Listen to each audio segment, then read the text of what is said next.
भीन सारवा धरमवा के जुनिया रे बढ़निया लइके ना सावलिया अंगना बहरैया रे बढ़निया लइके ना बाबा भीन सारवा धरमवा के जुनिया रे बढ़निया लइके ना सावलिया अंगना बहरैया रे बढ़निया लइके ना बाबा भीन सारवा धरमवा के जुनिया रे बढ़निया लइके ना सावलिया अंगना बहरैया रे बढ़निया लइके ना बाबा भीन सारवा धरमवा के जुनिया रे बढ़निया लइके ना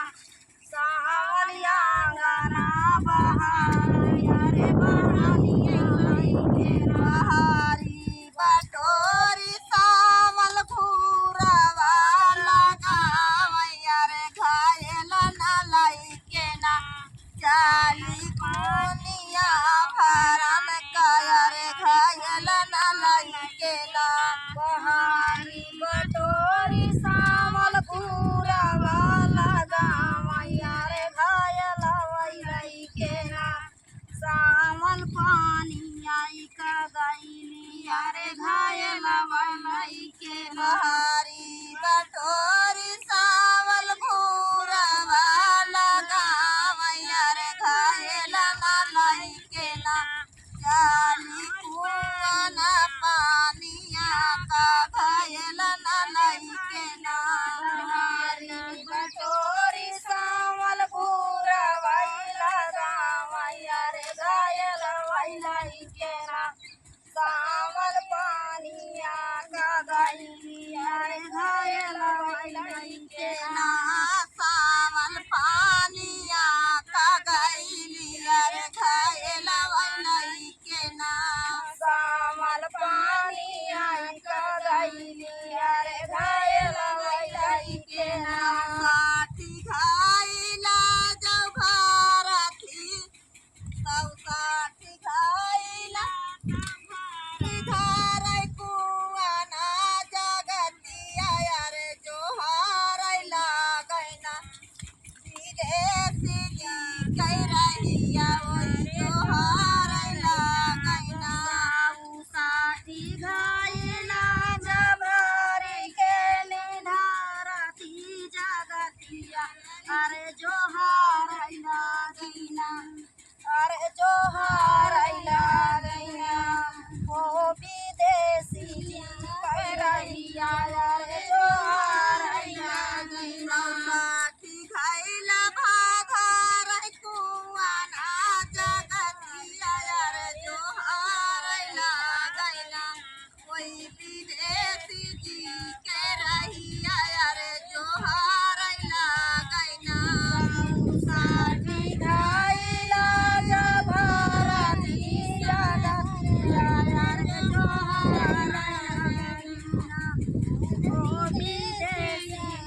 कह रहिया रे जोहार लागैना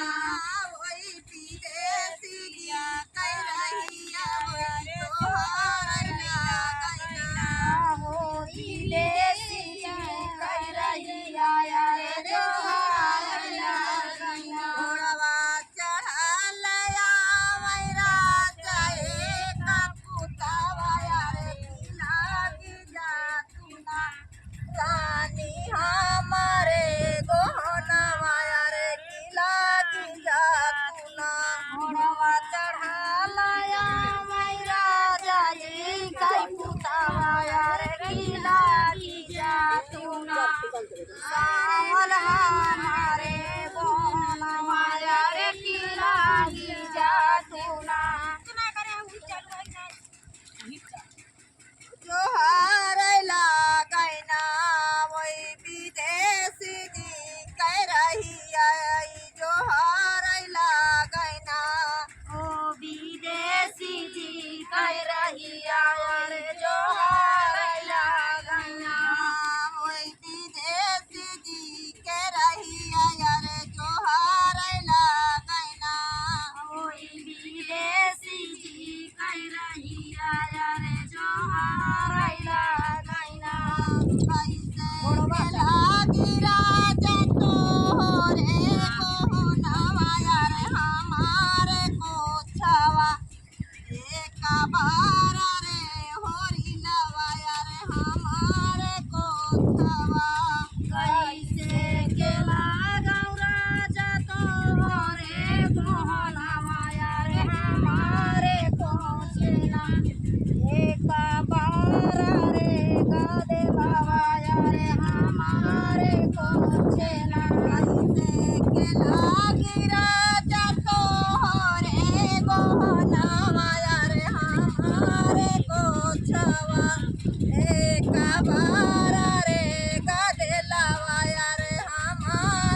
મનમાં